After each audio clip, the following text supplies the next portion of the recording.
পৃথিবীর একটা গুনাহ তাওবা করলে আল্লাহ পাক মাফ করে দেন, কিন্তু গুনাহের ক্ষতি কখনো তার থেকে আর দূরীভূত হয় না। সেই গুনাহটার নাম হচ্ছে মদ।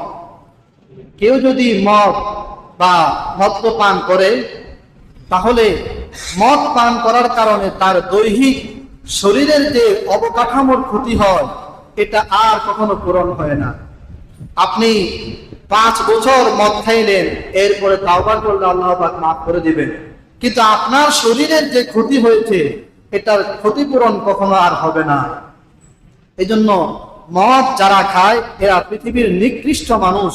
ওয়ালা তাশরাবান্না খামরান, কখনোই মদ পান করবে না, মদ খাবে না।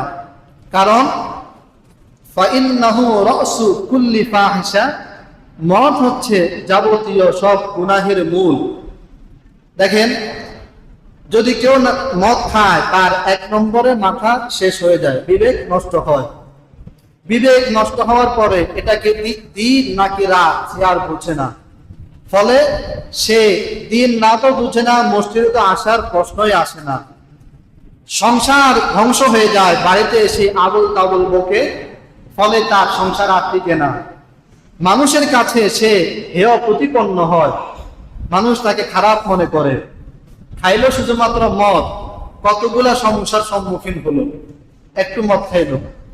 এই জন্যে যদি কেউ মদ খায়, তাহলে সে আর কোনো ইবাদত করতে পারবে না। কারণ ইবাদত করার জন্য আপনার মাথার সেন্স ঠিক থাকতে হবে। আপনার মাথায় ঠিক নাই, আপনি কি ইবাদত করবেন? এই জন্য রাসূল বলেন, মদ হচ্ছে সব গুনাহের মূল। যারা মদ খায় তাদের চেহারা থেকে নূর দূরে সরে যায়।